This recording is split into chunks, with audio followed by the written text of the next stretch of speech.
Dalam Bapa dan Putra dan Roh Kudus. Amin. Allah Tritunggal Maha Kudus, Bapa, Putra dan Roh Kudus. Puji syukur kami aturkan kepadamu atas rahmat dan kasih-Mu, bahwa kami Kau panggil terus-menerus untuk menjadi kudus, untuk menjadi suci, dan untuk menjadi murni, seperti yang diminta Putramu Yesus. Berbahagialah orang yang murni hatinya. Bantu kami untuk terus berjuang dan berusaha mencapai dan mengalami pengalaman setinggi itu. Terpujilah nama-Mu kini dan sepanjang segala masa. Amin. Para saudaraku terkasih dalam Kristus, hari ini kita diajak untuk mencontoh Raja Daud. Daud yang murni hatinya. Meski ia diperlakukan dengan bengis, kejam, membahayakan, bahkan mau dibunuh oleh Raja Saul. Diperlakukan tidak baik. Tapi Daud tidak punya dendam, kecewa, kemarahan terhadap Saul. Maka ketika Saul dan Yonatan anaknya yang adalah sahabat dari Daud, Daud menangis terseduh-seduh. Daud memuji keagungan Raja Saul yang telah dipilih Tuhan. Tidak ada kata negatif yang muncul keluar dari mulut Daud. Ini contoh seorang yang tulus dan murni hatinya.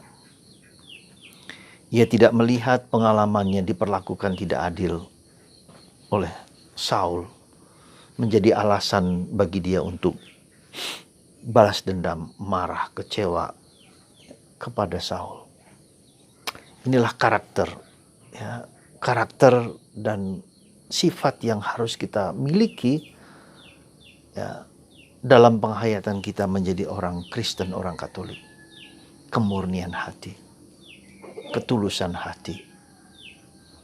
Nah, dalam kerangka yang lebih luas, kita bisa melihat bahwa kita diajak untuk memiliki kemurnian hati, ketulusan hati. Ya. Dan dalam kerangka itu pula, maka masa pandemi ini adalah saat yang paling bagus untuk memeriksa, untuk melihat, untuk mendalami, untuk menyelami, ya, karakter kita, ya, untuk menyelami keutamaan-keutamaan yang kita miliki. Dan itulah bagian dari proses pendalaman, proses masuk ke dalam batin kita. Saatnya kita tidak hanya memperhatikan aspek lahiriah yang di saat sekarang ini begitu mempesona hidup manusia. Sangat mempesona, sangat menarik, sangat memikat. Sehingga dia lupa akan ada sesuatu yang jauh lebih dalam daripada sekedar apa yang dilihat di luar. Dan itulah kemurnian hati. Nah, untuk bisa murni hati, maka kita lihat bagaimana Daud dan bagaimana Bunda Maria. Berbahagialah orang yang murni hatinya, karena mereka akan melihat Tuhan. Ya, berbahagialah orang yang seperti Maria, ya, yang dengan tulus, dengan sikap yang tanpa noda menjawab tawaran dan panggilan Tuhan. Nah, saudaraku terkasih, untuk bisa melihat apakah kita murni hatinya, mari kita lihat satu persatu apa yang kita sebut dengan 7 dosa yang berbahaya, 7 dangerous sins. Iri hati. Siapa di antara kita yang tidak iri hati ketika kita membandingkan diri dengan orang lain? Sadar atau tidak sadar, seringkali kita membandingkan diriku yang lemah, yang kurang, dengan orang lain yang hebat, yang mulia, yang kaya, yang luar biasa. Ya, iri hati, cemburu. Barilah kita jangan pernah membandingkan diri kita dengan orang lain. Tak pernah sedikit pun. Karena dengan membandingkan itu, energi kita habis hanya untuk menjadi seperti orang lain, bukan menjadi seperti diri sendiri.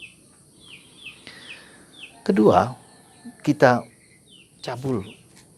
Ya, pikiran kita bukan hanya soal seksual, pikiran kita yang suka berprasangka, suka tidak murni, ya, pikiran kita yang ngeres, dan berbagai macam ya kotoran-kotoran pikiran yang terhadap orang lain, juga terhadap diri kita sendiri.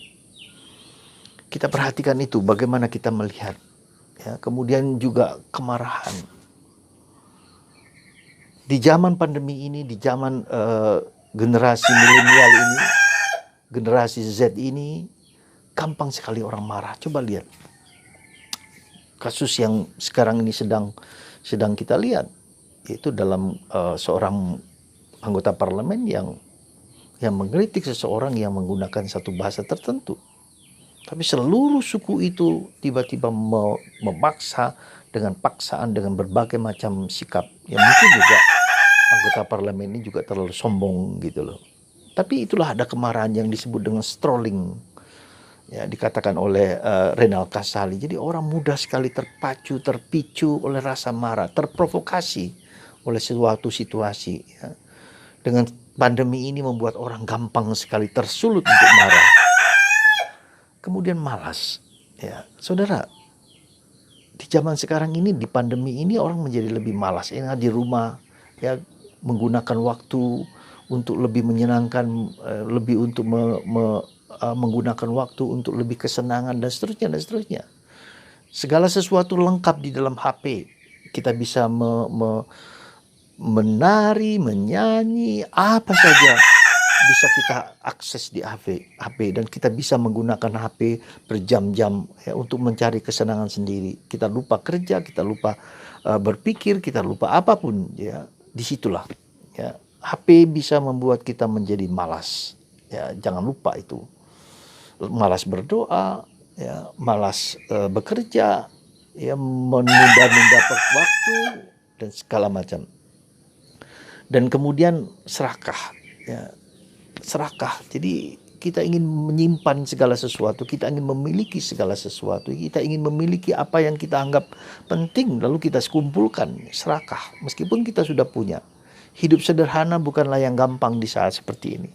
Tawaran-tawaran yang berkelimpahan di luar itu sangat luar biasa. Kemudian yang selanjutnya adalah kikir. Ya, kikir. Siapa yang tidak kikir? Kita semua seringkali juga tidak berani dan tidak mau mengungkapkan kekikiran kita. Kikir itu tidak hanya soal uang, soal materi, soal harga, tapi soal kita membantu, kita murah hati, kita menjadi lebih baik pada orang lain, kita mengorbankan waktu, tenaga supaya orang lain juga menjadi lebih baik. Gitu ya. Nah, saudara, itulah sombong juga kita miliki. Seberapa besar kita juga ingin diri kita dipuji, dihargai, diangkat-angkat. Ya. Coba kita lihat di dalam medsos.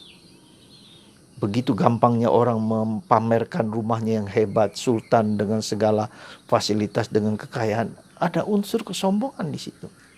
Ini loh aku. Ya. Ini juga bisa menjadi suatu tanda juga merendahkan orang-orang lain juga yang tidak sombong. Jadi ada kesombongan di situ yang kita lihat tersembunyi ya di dalam praktek-praktek yang membuat orang, bisa saja itu membuat orang menjadi lebih baik, tapi juga bisa saja memamerkan kehebatan dalam pencarian uang dan seterusnya dan seterusnya. Saudara, ketujuh dosa itu menyelinap dalam diri kita dan itu kita membuat tidak murni. Ya.